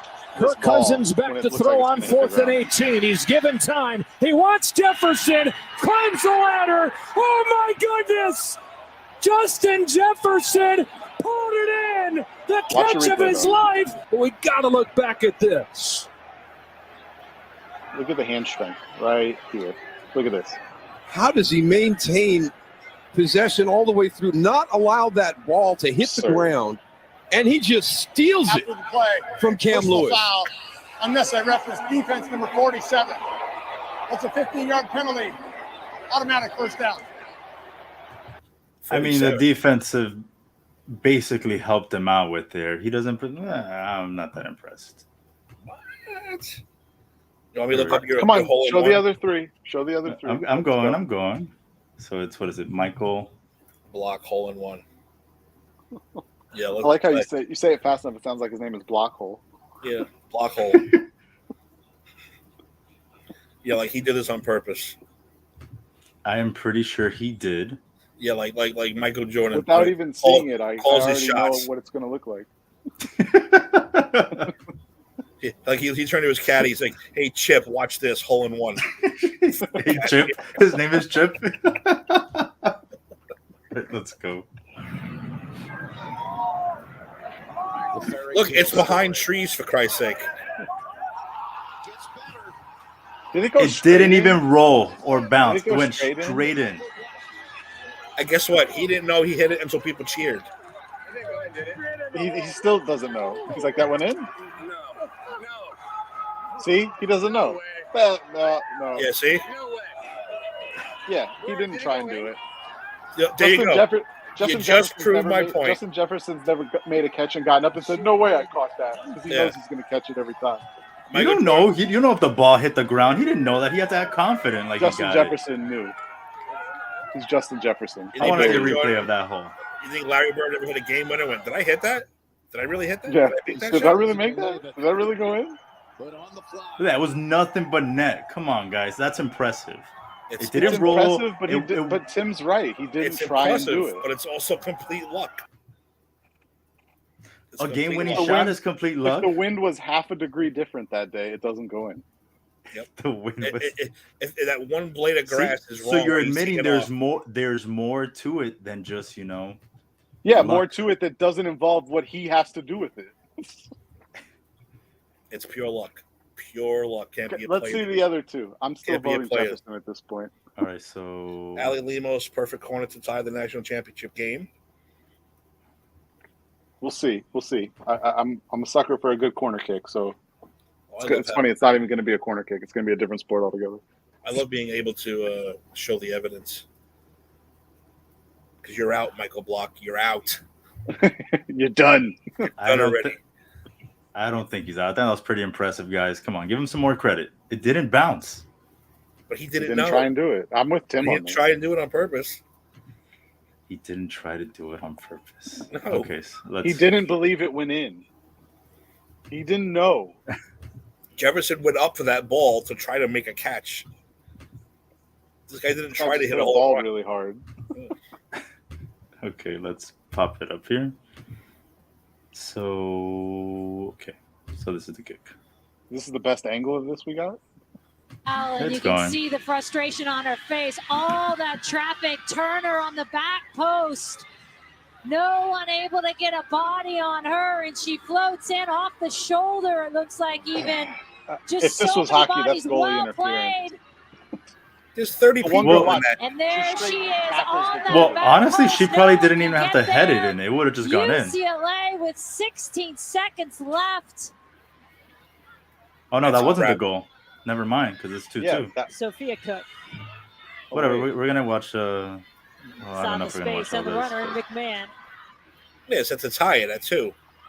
So that Yeah, that was to a tie perfect it. That was the goal, to tie the Turner. national championship. Monster footing. It'd be really funny if they don't even win after that. No, it says they won. McMahon still pushing for UCLA. Ball in the box. The turn, the shot saved by Allen. Follow up, good! UCLA takes the lead. Oh, so no, wait. The goal was to tie it. Yeah, the corner kick is So supposed the to be corner the play of tie- the year. Yeah. So the corner kick was the play of the year. Okay, so now that we're down to two nominees, do you want Yep. to show the last one? It's 2 down. That was bullshit. First of all, how you allowed to have 30 people inside the goal? In the box, yeah. On corners, you are. Jesus Christ. The goalie had The no best- chance. the goalie coach had was in no there, too. chance. The one was- girl's holding her arm down. I'm not that impressed. The Not guy that selling newspapers in there. Like You're everywhere not was that there. impressed? No, that was stupid. Come on, guys.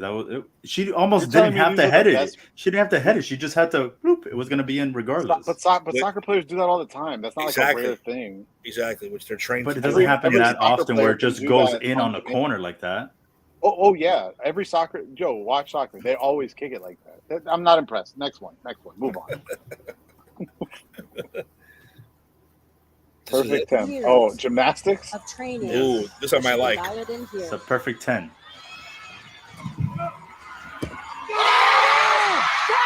Are you kidding me? There she planned it. Nice, but who cares? Oh my Yes, god. NCAA all-around Never saw it. champion. I'm speechless. The guts it took for her to go out and do this. Look at the form, the amplitude, the height, the distance. She's 7.5 feet away from the table. This is just awe-inspiring. Just ignoring the fact that performance she right jumped there. off a Oh, she's trampoline got it onto a all. She's got spring-loaded the pad. power, the form, the And stuck technique, the And the landing. grace. and the grace. Trinity, congratulations, first of all, on a phenomenal. Well, what does that mean, sticking the landing? It just means they landed? So it means that they she didn't fall? Yeah, she didn't move. She just boom, perfect. She didn't go forward. She didn't have one foot come off the ground. That's why she got a perfect 10. There was at least 20 hockey goals this season that were way more impressive than those last 3 things we've seen. Okay, Like, I'm not you know even, what? I'm not even kidding. I will agree. I think that Mr. Klachuk should have one of these plays on here. The fact that he doesn't, we all agree that Justin Jefferson wins this award, please? It doesn't matter, Tim. You and I have the majority. Justin Jefferson wins the award. I don't even get a vote. You can agree with us, or you can just say Justin Jefferson won. It's up to you. But Justin Jefferson wins that one. Just for spite, he's going to pick the golf guy. I was gonna, but I'll go Justin Jefferson. Sure, just because there we go. They ended up winning the game. That's why. What was more impressive was the fumble that they caused at the one goal at the 1 yard line that should have ended the game. But it's the Buffalo Bills. Is that one of the nominees for Game of the Year? It has to be, right? It has to be. That was an unbelievable game. Well, we'll get there. I'm cheating. Next up, we have best team though. We're gonna have to skip some of these categories. Oh yeah, some I'm going to skip definitely. But we got the best team. We got the Nuggets, the Georgia Bulldogs, the Chiefs, the Aces, the Tigers for NCAA women's basketball, the Sooners for NCAA softball. Let's cross that one off, and the Vegas Golden Knights for the NHL. I'm not giving the softball team of the year. I'm sorry. There's three-peat. Good for them. That's cool. Another impressive feat. Come on, guys. You can't add that in, though, because the two of those teams were different than this one, so it doesn't matter. I guess. What is a travesty is, hey, ESPN, why isn't Argentina on here? How come the Deposit softball girls aren't on there? They just won like their third state Class D New York State championship. I'll vote for them as a write-in. That's a write-in. My hometown team. I'm going to vote for them. We're doing write-ins now. My cousin, MVP this year. That's all I'm saying. But no, we don't get to do that vote, do we? You should have added her to the best female athlete of the year. I'm gonna sneak that in somewhere. I'm gonna. Dave, you can go first on this one. I want to see if you have the balls to say the Nuggets. I am not. I don't think they were the best team. I am going to go with the Kansas City Chiefs. We may be split on this one. I'm actually going to go with the Georgia Bulldogs. Ooh. That was my number 2 there. What did they win the championship game by? What was it, like 65-7? I'm actually going Who Bulldogs. They play? I'm going Bulldogs too. Who they play again? Does it matter? The national championship game. That's what I heard. They won the national championship game by 58 points. Yeah. No, I like that game. TCU crossed midfield one time in that game. Because it's TCU. The Horned Frogs, baby. Didn't TCU beat someone to get there? Not impressed. Just like when Alabama thrashed Notre Dame, sorry, Tim, was not impressed with that either. Manti Te'o looked like he really lost his girlfriend out there. Notre Dame can't compete with these teams. Not these SEC teams. Nobody can. Their regulations are too tough. Nobody wants to go there. They want to go to the good schools, the party schools, the hard schools. Notre Dame's too fucking uptight. They need to loosen their brains a little bit. My runner-up would have been Kansas City, though. Yeah, me too. I would have picked. College athlete, who cares? Best college athlete, women's sport. We should do that, right? No. I don't care. You want to do women's? Go ahead. Which one are you picking? Jordy Ball? Jordy Ball. Oklahoma softball, yeah. All right, sure. There you go. You got a softball award. You can have it. I'll go with the 2 because I don't know any of them. So there we go. Best athlete with a disability is going to have way too many jokes come out of this, so we're going to skip this one. Yes, please. Here we go. Best NFL player. Nick Bosa, the 49ers. Jalen Hurts, Eagles. Justin Jefferson, Vikings. Patrick Mahomes, Kansas City Chiefs. This should be a sweep or not. It's a sweep. It's a sweep. I refuse to give one of these guys any credit. We're going to Bosa. Who you go? No. Anthony, you go first this one. Who you got? Patrick Mahomes. Come on. That's not. He's the best player in the league. It's not close.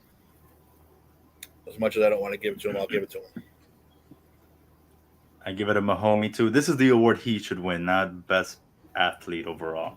I agree. That one for Messi. I agree completely. Unfortunately, he's going to win both. Yeah. Best MLB player, which I think is going to be a sweep again, unfortunately. This shouldn't even be like, just give it to him. Paul Goldschmidt, Aaron Judge, Shohei Ohtani, Justin Verlander. Why is Justin Verlander on there again? Enough. It's the guy who does both things way better than anyone else. Yeah, unfortunately, I have to go with Ohtani over Judge, unfortunately. Ohtani for sure. By the way, Steve called him the best two position, whatever they call it, whatever he does, two-way player in the history of baseball. The Mets fans are already getting rid of Babe Ruth. Not yet.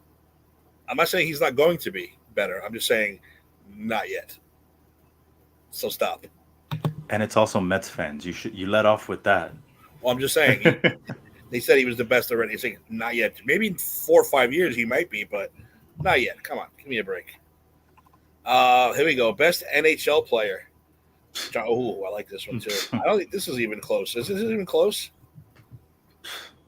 There's one of these guys that play. There's one of these guys that plays hockey, and it looks like he's playing a different sport than everyone else because of how good he is. That's what I'm thinking. We got Jonathan Marshall, right?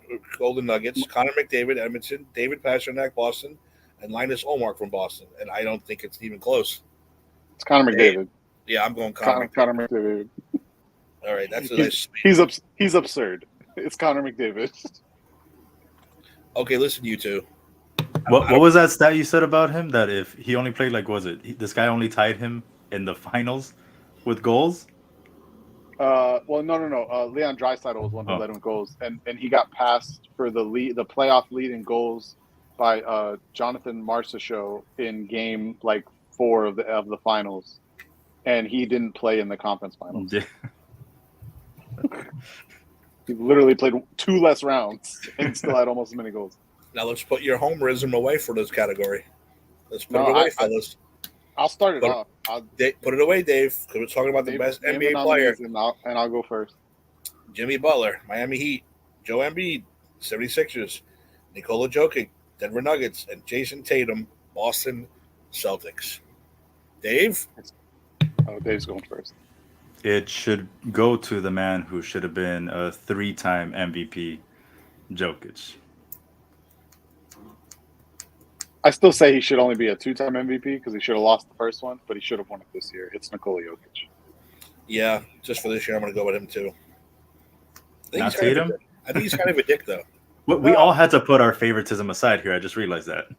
Yeah. Yep, we did. Right. Do we want to go best NBA player?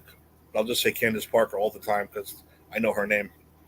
I'm good. Okay, I was going to be I'll go with Skylar Diggins. It's because you like her name, right? You like her name. Skylar Diggins Smith. And Anthony's just I forfeit my pick. I'm just not going to vote.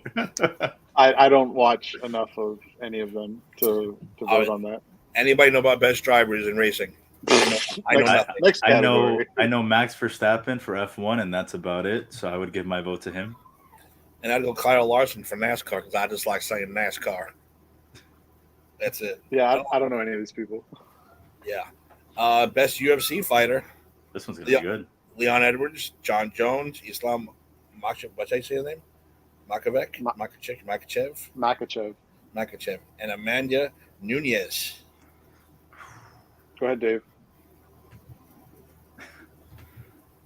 I really don't like Islam that much. I don't either, but he's really good. I know, but so is Nunez in her field. Didn't she lose though? No, she won and she retired. I thought she lost though. I thought she had lost the belt and then got it back. Well, this last one she was fighting for both.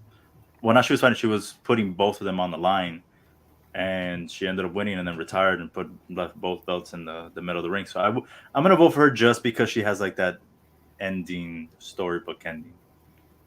I need to verify that she didn't lose her. Yeah, she did. She lost the belt in 21 though, so she won her 2 fights of this year, both by decision though. No knockouts, no submissions. Hey, this last fight, if you would have seen it, that girl put up a hell of a fight. She looked like she should have been knocked out, and somehow she wasn't. Yeah, Islam hasn't lost since 2015. Just the FYI. And none of his fights in 2022 went to distance. When was the last time John Jones lost? 2008. I'm voting Islam. I'm going with the Nation of Islam.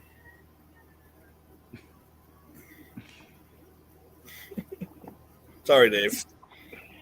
None of us are even that big of UFC fans. No, not really. I like watching it a lot. But I just never catch it anymore. I don't shit. I always shit less about boxing. I stopped watching boxing a long time ago. I know one name on this list. So let's skip Javonte boxing. Davis. Yeah, Let's skip boxing. We'll skip soccer because we all know who we're going to pick. We shouldn't skip it. We should say the winner is Lionel Messi, and then Yeah, we all know who's going to win now. So we're going to give that to Messi also. Three-peat. He's a three-time three-time PCP champ. Well, I guess award winner. Best golfer, really? I'll say Michael Jordan.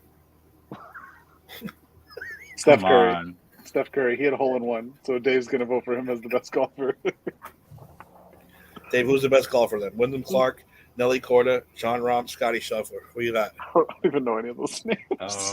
Dave, you don't know none of those names either. Don't even tell me you do. Scotty Scheffler, you know. Tell me about Double S. John Rahm. Tell me about John Rahm. I'm voting John Rahm because his name rhymes. That's it. I don't know about John Rahm, but you know, double S, Scotty Scheffler. John Rahm, Mola Rahm. SCOTTIE SCHEFFLER. Come on, Scotty Scheffler. Yeah, okay. I saw how you had to squint to see the letters there. SCHEFFLER. Best tennis player? Carlos Alcaraz? Novak Djokovic. Yeah, Djokovic. All right, so I'm not going to read them then. And that's it. That's all I got. Do you have any more there that I missed? No. How's there no? What happened to the best game? They used to always have a best game. Doesn't have it here. You are right. They've had it like every year. I'm shocked it's not on here. Yeah, it's not here. Let's didn't update this thing yet. Well, you want to? We could do it on our own. That is weird. I guess they changed it for best moment. That's lame. The best game is a way better category for a sports category. I mean, it just is. Let me see. Let me try another site real quick with another list. Yeah, no, I'm looking at it too, and best championship performance, best comeback, best play, best team. Yeah, I guess they took off best game. That's disappointing. If they really did get rid of it, that's really upsetting. My problem is I have no memory, so I would need people to throw like 5 nominations at me. Then I'll tell you. Other than that, I couldn't think of my best game this year. The Super Bowl was a good game. I would say that Minnesota Buffalo game was probably better. That game was outrageous. The World Cup final. The World Cup final was, oh my God, insane. That's probably the winner, honestly. So for it to go to penalty kicks like that in a World Cup final, with both stars from both teams having just unreal performances. Because then Messi had 2 goals, but he also had like 2 assists too, 2 helpers, whatever they call them. Well, he had the one because it went in 3-3 to penalties. This guy had 3 on his own. Did anyone die? No one died. Were there any murders in the crowd? So that's not the best game of the year. I'm sorry. There might have been. There might have been murders in the crowd. Well, actually, the World Cup is usually the nice ones. This was regular games where people start getting stabbed or chasing the referee. Those are the ones that I like to watch. Or whenever Colombia's playing. Yeah, or it's like one of those Friday Night Lights games. Right. The stands are more brutal than what's going on in the field. One of my bucket list items is to go see a Texas high school championship game, and just start shit between both teams. Throw up the force. Those motherfuckers said, "You guys suck." Then run the other side. I can't believe as a Giants fan you did that. You know who originated that? Don't tell me. Do you want to know? I go by Friday Night Lights, and that's about it. But do you want it? But do you want to know? Because you're not going to be a fan of him. I don't want you to ruin it for me because it's probably. I have to ruin it now that you said that. I have to. I'm obligated to. Just say it. Brian Dawkins. The Eagles. I fucking hate the Eagles. Dave, Friday Night Lights, the movie, the disgust the on TV show. Was pretty funny. There. Which one do I think is better? Well, did you watch the TV show? Yes. Oh, good. You're the only person I know that watched that show. The TV show I think is amazing. Oh, good. Me too. I used to love that show. Lila Garrity. Lila Garrett. I know you like your Lila Garrity's. Oh, that show was awesome. Tim Riggins, Sarah. My favorite thing. Well, one of the lines that I'm always gonna remember from that show is they're doing like the banquet thing, and they all go up to like say a joke or something, and Tim Riggins goes up there, and this is when Saracen was starting to date the coach's daughter, so he goes up to everybody. He's a little drunk. How about Saracen sleeping with the coach's daughter? And everyone just looks like, what? I don't think the coach even knew that they were dating. Oh man, what a great show! It was a great show. I try to watch it once a year. That's on my list of shows I watch every year. So actually, I'm due for that. I'm due for Friday Night Lights pretty soon. I watch The Sopranos, Sons of Anarchy, Friday Night Lights, and Entourage. Those are the 4 shows I watch every year. Sopranos. Is Sopranos still the number 1 HBO show ever? I bet it is. Over Game of Thrones? It's hard to argue. Oh yeah, might be up there. That's right. Game of Thrones is up there, but it's not number 1. That last season ruined it for me. You gotta watch the nerds. Yeah, I'm not a big fan of Game of Thrones, so I'm just saying like how people would be like, oh, Game of Thrones is. Yeah, I wasn't either until like season 4 when my wife finally got me to sit down and watch the rest of it. I liked the last season of Game of Thrones because it got rid of all the bullshit. It was like, listen, we only have a year left. Let's wrap this up. So it's like, it's not going to take 7 years for you to get from here to here. Now it's like, boom, time jump, boom, boom, you're fucking there already. I love that shit. It was nice that it was much faster paced than some of the previous seasons. But come on, Bran, that's who's sitting on the throne at the end of all this. Bran. Why not? Who else could it have been? Anybody? Who else? Anybody else? Been? I would have loved. I thought I would have taken literally. I would have been good with Sansa. I thought Sansa should have been. I think everyone else was too fucked in the head to really be a good king. How are you going to call everyone else fucked in the head and Bran is the one sitting on? Come on now. This dude's the three-eyed. He's the most fucked in the head of all of them. Oh, Sansa was fucking raped and beaten, married to a midget, then a fucking lunatic. She was sold off. Well, we can't act like her marriage to Tyrion was that negative. Like, he got her out of there, but still. Yeah, it wasn't bad. She had to deal with Peter Baelish. Yeah, Littlefinger fucking abused her. I mean, with Ira can't do it. Ira's an insane assassin. She can't do it. Arya, yeah. Arya can't do it. Honestly, I think Bran was a good choice. So why is it not Jon Snow? The prince Jon who was Snow's promised. the biggest whip in the world. Because Jon Snow just stabbed fucking Targaryen in the heart. There's no way he was winning. I think that last couple scenes made Jon Snow look so weak. I hated that, how his storyline went. I don't like the fact that he got stuck on the fucking the watch again. I thought that was dumb. That made no sense. Well, they did that because they're going to do another show. That's why they did that. That's why I said stuff like that is just not a great ending. Yeah, that I didn't like. I was like, I wanted the Starks to rule. I wanted all the Starks to rule. One ring to rule them all. Like Bran would have been the king. He would have been what is it called? What the second command is? Not the hand. I don't remember. The hand. The hand is the second in command. See, no, I like Arya as the hand. No, she would have been like what is the one that's in charge of like the army and stuff? That would have been her. Yeah, and Sansa. She was such a badass though. And Sansa was going to go back to the north. She's going to be queen of the north. We named my youngest daughter's name is Arya specifically because of her. Nice. I have a friend too named her kid Arya also. She was the most badass character on that show, hands down. She was amazing. You guys let me go the whole show as Uzi Dave. Forgot to change my name. So what? It's all right. No big deal. I changed my name 2 to 3 times a show. I'm still the one man mega power. So it's safe to say then about who the best NFL player of 2024 is going to be, right? When we do our PCP nominations again. The 3-time comeback player of the award winner, Geno Smith? No, that's not what we're talking about. Oh, okay. Talking about the man who has mayonnaise in his coffee. Oh, Will Levis? He should have won this year, honestly. I mean, we'll all be having Will Levis jersey by the end of the year. Guaranteed. I also found out that apparently he eats bananas with the peel on. Yes. He's an animal. like a real man. He's like, I get all my nutrients here. Nothing gets wasted.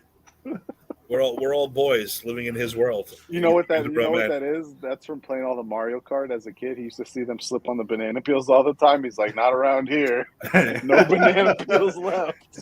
I'm not slipping. You're not gonna Can't catch me slip on slipping it if there here. ain't one. So we're all going to have our Will Levis jerseys by week 7.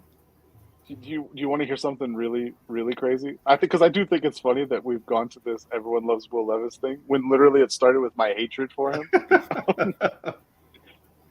Do you know that Malik Willis is beating him out in camp? Yes. Stop. For real? I'm not even kidding. That's I'm what not even joking. That's just what the press is saying. I don't believe it. It's You know why all they don't- smoke screen. It's all It's a smoke screen because they don't want to release. They're not going to release the. It's going to be like Malik Willis starting for the Tennessee Titans at the last second. The music's going to hit. Dun dun dun. Fucking Will Levis is going to running out into the field on opening That's day. Will Levis's music. Oh my God! It's Will Levis.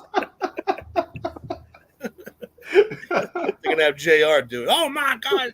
You son of a bitch! It only matters if Jerry's there too and go, oh my God! Oh my God! Yeah! Throw that ball, you son of a bitch! Throw that ball. That's how it's going to be. Oh, JR. God, I love listening to him. Have you guys been watching Secret Invasions? Yes. I haven't yet. Thoughts? It's okay. I don't think it's great, but I think it's all right. Do you think it's better than the last 2 MCU shows we got? She-Hulk and Miss Marvel? I like She-Hulk a lot. I do too. I like the stupidity of it, but in a good way. I like this so far, but it's a little slow for me. It's a little Tim, you're a comic book guy, right? Yeah. Didn't the She-Hulk show feel like a She-Hulk comic? Yes, it did. Like very much like a She-Hulk comic? Yeah. I like She-Hulk a lot. I did. The Secret Invasion so far is a little boring to me. Like it's a lot of we have to get serious, and it's just a serious show and serious. But I mean, it's still good. It's just a little slow. And there's only 3 more episodes, which is why I hope they pick the pace up a little bit in the next 3. Well, so history says that Marvel shows, episode 4 is usually the oh fuck episode. So like WandaVision, episode 4 is where you learn that Wanda was still in control and was the one behind everything. Falcon and the Winter Soldier, that's the episode where John Walker kills the dude with the shield. Loki, episode 4 is where you find out the timekeepers aren't real. What was the other one? Moon Knight, episode 4 is where he dies and he ends up in the asylum, but it's actually like his little rift between life and death. So episode 4s so far throughout Marvel's TV show history have usually been like the big oh my God moments. So I have high expectations for next Wednesday. What was episode 4 of Miss Marvel? Miss Marvel episode 4 was where she gets something happens with the bangle and she gets sent back into the time with her great grandmother, or to see where she, see what all happened with that event. Which was I actually liked Miss Marvel. I don't think it's as good as all of. I don't know. I did like it. I liked it a lot more than people. A lot of people kind of crapped on it. I didn't think it was that bad. No, it was like a teenage drama show. I didn't mind it. I liked it. I liked it. So wait, what about Hawkeye? Was 4 Hawkeye when we saw Kingpin? No. Hawkeye episode 4 was. I looked all this up with my daughter the other day too because we were going over it. I didn't think I was going to get you with Hawkeye. I thought I would have got you with Miss Marvel. By the way, nobody believes me because I have connections in work, and I get spoilers all the time. And do you? They've been 90, a little more than 90% right so far. So what's the inside info here? Hold on. Oh, I got inside info. You really want to know? We got that's a post show conversation. Oh yeah, I thought we're still on the air. I thought we were just bullshit. All right. So with that said, we're gonna go and talk a little more spoiler alert, I guess. Here, Tim, you want to close this out? Yeah. Well, I'm good that you said that. I would have been blurting shit out and probably got sued by fucking Disney. Glad I did then. We don't want that. I really don't know anything. It was just a joke. There is no one that feeds me inside information. But we also don't want to step on. We don't want to step on, another comic books show that we have here on the site. They might come after you. No, but that's the thing. They're so anti-spoil. They would never even want to know. They turned it off as soon as Tim said inside info. Oh, click on. All right, so it's a good thing you guys reminded me we were still on the air, because I would have just kept talking and eat my cherries. All right, ladies and gentlemen, thank you very much for watching Unsportsmanlike Conduct. For Dave, for Anthony, for the boss. Hope everything's working out okay. Takes you in a minute. Find out we're good. We will see you next week. Hopefully, we'll have more of what we got next week. But also, again, what The happened? boss will be here for his QB rankings. Maybe we tweak ours a little bit. Who knows? Maybe Will Levis moves up. You can't get any higher, my friend. Can't get any goddamn higher. But yeah, we should come up with another one of these things, like the ESPY things. I like doing this stuff. I did like the ESPY thing. I think that was a great one. It's fun making fun of these fellow people too. And all right, so I'm gonna leave you with this: golf is not a sport; it's a game that real athletes play on the weekends. Have a good night, everybody.